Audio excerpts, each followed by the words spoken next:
Alexandre Henrique.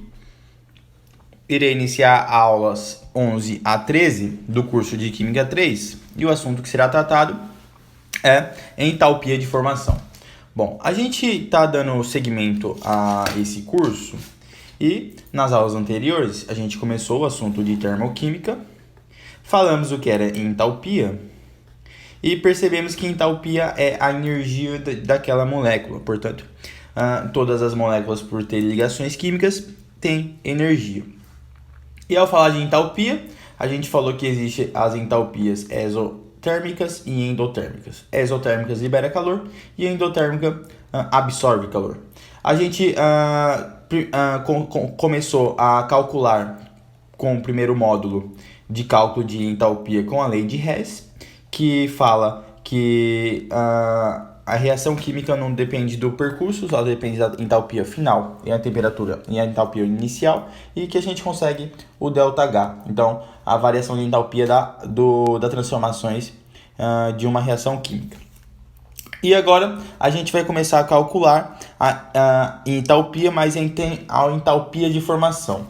E a entalpia de formação é o envolvimento na formação de um mol de substância a partir da substância simples e no estado padrão. Então, preste atenção. Entalpia de formação é o calor envolvido na formação de um mol de substância a partir da substância simples no estado padrão. Então, é fundamental que a gente saiba o que é substância simples e no estado padrão, para que a gente entenda como que essas substâncias, ao ter uma reação química, forme um mol de uma substância, ok? Então, o estado padrão das substâncias,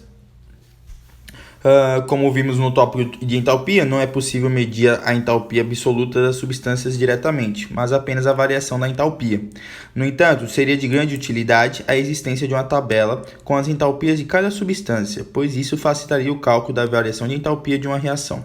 Por exemplo, para a reação a seguir, e sabendo que a variação de entalpia é a entalpia dos produtos menos a entalpia dos reagentes, a gente pegou o carbonato de cálcio, um sal, e reagiu ele com a água.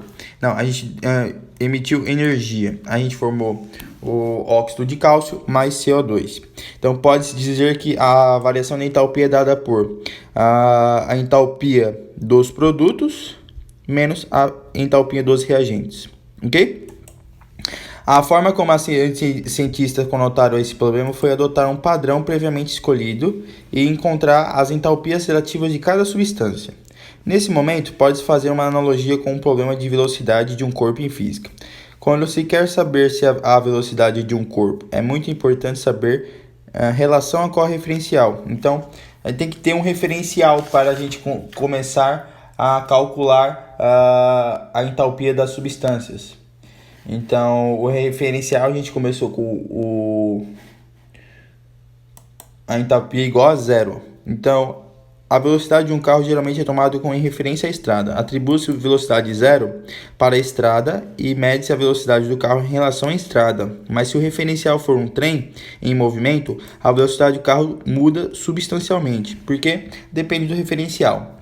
Isso vale para diversas outras situações em física. Por exemplo, quando se pergunta a altura de um avião, deve-se definir em relação a qual referencial também. Nesse caso, o referencial mais usado é o nível do mar como sendo a altura zero, pois se o referencial fosse o topo de uma montanha muito alta, o avião poderia ter uma altura negativa.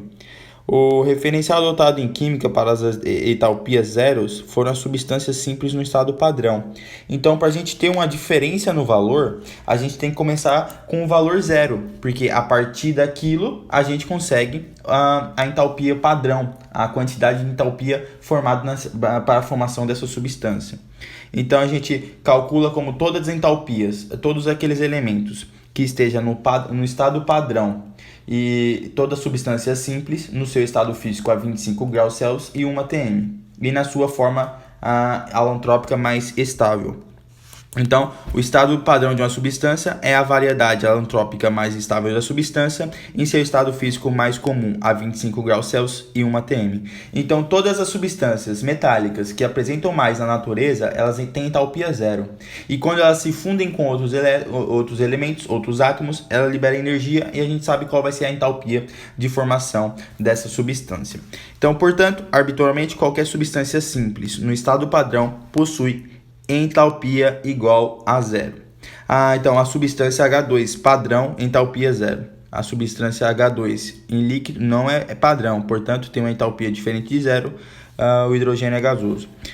O mercúrio líquido é padrão, porque ele se apresenta mais na natureza, então a entalpia dele é zero. E o mercúrio sólido não é padrão, portanto tem uma entalpia diferente de zero. Tem o carbono grafite, que ele alantropicamente ele é mais presente na natureza, portanto você vê ele no seu estojo, então a entalpia dele é igual a zero, é convencionado igual a zero. Enquanto que o carbono diamante tem uma entalpia diferente de zero, porque não está no estado padrão, mais estável alantropicamente. Tem o carbono, a água líquida, que não é o padrão, porque a água é uma substância composta. E o metano também não é padrão, então a entalpia é diferente de zero porque a substância é composta. Então tem que ser substâncias simples, só um átomo, para você colocar como a entalpia é igual a zero. Observa isso, não pode ser substância composta, você tem que ser substância simples no seu estado mais alantropicamente estável. Então, agora a gente vai entender como que a gente vai calcular essa entalpia. Perceba que a entalpia padrão de formação é justamente uma reação química em que ocorre uma sobreposição de orbitais e isso envolve um pareamento de elétrons entre dois átomos. E isso libera energia muitas vezes. Ou para que isso ocorra, precisa de energia. Então, tem as reações que são exotérmicas e tem as reações que são endotérmicas. Mas a maioria da entalpia de padrão de formação, ela só ocorre porque ela perde energia. E ao perder energia, ela fica estável. Então, entalpia de padrão de uma formação é o calor liberado ou absorvido na reação de 1 mol de um composto por meio de substâncias simples no seu estado padrão de condições padrão de 25 graus Celsius e 1 atm. Observe o exemplo a seguir. Reação de formação da água. Então, a gente pegou o hidrogênio, uma substância simples, no seu estado padrão mais estável, e reagiu com 1 meio de oxigênio, que também é uma substância simples. O gasoso está na sua forma alotrópica mais estável, e essa reação forma a água líquida. A água líquida não é uma substância simples, então não tem entalpia igual a zero. Ela tem uma entalpia de menos 285,5 kJ por mol. O que a gente observou? Que quando você pegou duas substâncias ou dois átomos diferentes no seu estado padrão com entalpia igual a zero, depois dessa reação, a gente percebeu que libera 285,5 kJ, portanto libera calor. Esse calor, como que a gente conseguiu calcular? A gente colocou dentro de um calorímetro. E a gente percebeu a variação da água com essa energia e a gente conseguiu calcular qual foi a energia, a variação da entalpia, a partir do calorímetro, como a gente estuda na termoquímica, na introdução à termoquímica. Então, a gente pegou duas substâncias simples no estado padrão de 1 atm 25 graus Kelvin, tem entalpia, portanto, igual a zero. Então, a entalpia inicial dessa reação é igual a zero. Então, e a entalpia final é igual a menos 285,5 kJ. Então, a variação de entalpia será exatamente igual a menos 285,5 kJ por mol. Se você aumentar a quantidade dos átomos, por exemplo, aqui é 1 mol, forma isso. Se você colocar 2 mol, vai formar o dobro da variação de entalpia. Experimente pela execução dessa reação em um calorímetro, é possível determinar que a variação de entalpia dessa equação seja menos 285,5 kJ. Como a reação foi realizada nas condições padrão em substâncias simples, também no estado padrão, tem-se que a variação de entalpia é igual à entalpia da água menos a entalpia do gás hidrogênio, e mais a entalpia de 1/2 do gás oxigênio, sendo que a entalpia do hidrogênio será igual a 0 kJ e a entalpia do oxigênio é igual a 0 kJ, porque está no seu estado padrão. Então, a variação de entalpia será menos 285,5, o que dá que a entalpia da água é exatamente igual a menos 285,5 kJ, ok? Então, tem uma variação de entalpia. Então, a entalpia da água será exatamente igual à variação da entalpia medida no calorímetro. Excelente. Esse valor se atribui ao número entalpia ao padrão de formação da água e representa mais ou menos dessa entalpia feita assim. A água tem a entalpia de formação igual a menos 285,5 kJ por mol. Uma vez que as equações de deformação por definição são realizadas sempre partindo de substâncias simples do estado padrão, temos que a entalpia dos reagentes será sempre zero. Portanto, a variação de entalpia dessas reações é também a entalpia da substância que for formada, portanto, dos produtos. Muitas substâncias já tiveram sua entalpia de formação determinada e seus valores podem ser encontrados em tabelas como a seguir. Então, a gente está saindo de substâncias simples no seu estado padrão e mais estável eletropicamente e formando todas essas substâncias: ácido benzoico, ácido bromídico, ácido bromídrico, ácido cianídrico, ácido clorídrico. E quando a gente pega substâncias simples e forma essa substância composta, a gente tem um cálculo, a gente tem que a variação de entalpia é exatamente igual à entalpia dos produtos, o que dá que a entalpia dos produtos é essa quantidade. Pode ser endotérmica ou exotérmica, ó. Aqui é exotérmica, exotérmica, exotérmica, aqui é endotérmica, exotérmica. Então, o ácido fluorídrico, quando ele se forma, por exemplo, com H2 mais F2, forma 2 ácido fluorídrico. Isso aqui seria 2 vezes esse valor de entalpia de formação. Então tem todos os nomes e tem todas as suas entalpias de formações. Isso geralmente é dado na prova, porque ele vai te dar substâncias simples, ele vai te dar a substância composta, ele vai te dar a variação de entalpia. Se você tem a variação de entalpia a partir de substâncias simples no estado padrão, você tem a entalpia dos produtos. Então é uma forma de você achar a entalpia dos produtos.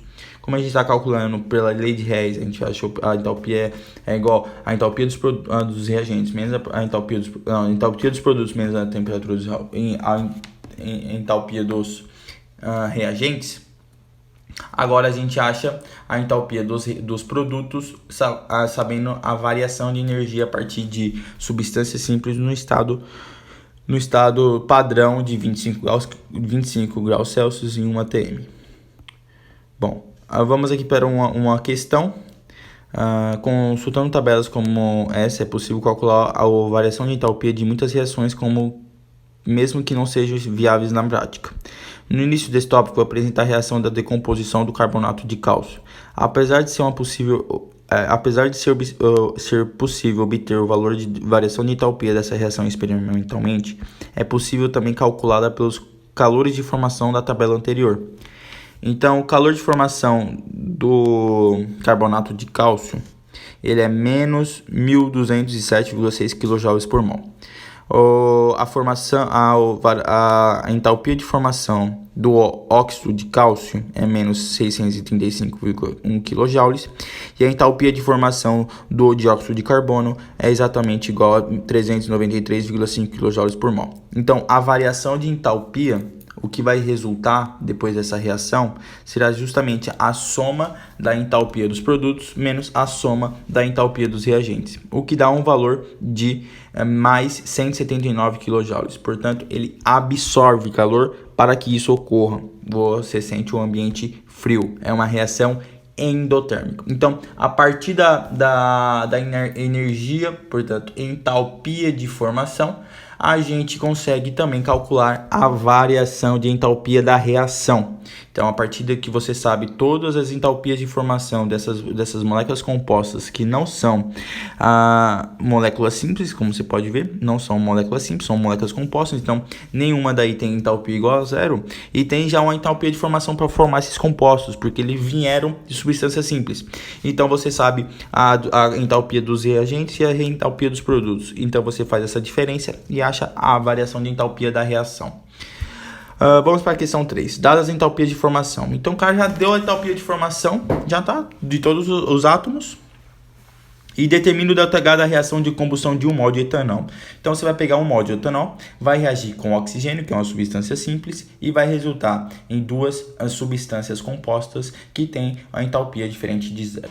Então, a entalpia inicial, a entalpia dos reagentes, é só a entalpia da molécula de álcool, ok? A entalpia dos reagentes, que seria o oxigênio, não existe, porque a entalpia é zero, está na substância simples.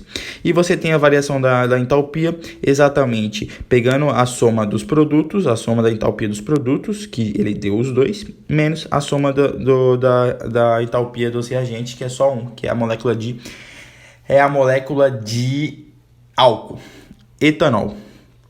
Então, a variação de entalpia, após você queimar o etanol com oxigênio, com uma reação oxidativa, você libera energia, sempre uma combustão. Eu vou falar isso nas próximas aulas. Sempre a combustão tem um ΔH negativo, porque ela é exotérmica sempre. Então, as moléculas dos reagentes, elas têm mais energia que as moléculas do produto, e ponto final. E ao ocorrer a oxidação na queima, na combustão, ocorre a liberação dessa energia das moléculas que tinha nos reagentes. Então, aqui a gente pode ver que 3 vezes 0, porque aqui é uma substância simples, então a variação de entalpia será exatamente igual a menos 1.367,4 kJ por mol. Então, a gente multiplicou os coeficientes vezes a entalpia dos produtos e aqui dos reagentes, e a gente calculou o ΔH como a gente sempre fez desde o início da termoquímica, mas agora com a quantidade de cada substância que tem ou no produto ou nos reagentes, ok? Então a gente entendeu como que a gente calcula o ΔH a partir da entalpia de formação. E agora a gente já tem duas maneiras de calcular o ΔH, a variação da entalpia. Uma pela lei de Hess e agora pela entalpia de formação das substâncias. Então, na próxima aula a gente vai ter mais uma maneira de calcular o ΔH, que é pela a energia de ligação. Então, até a próxima aula. Tchau. Deixa um like e compartilha.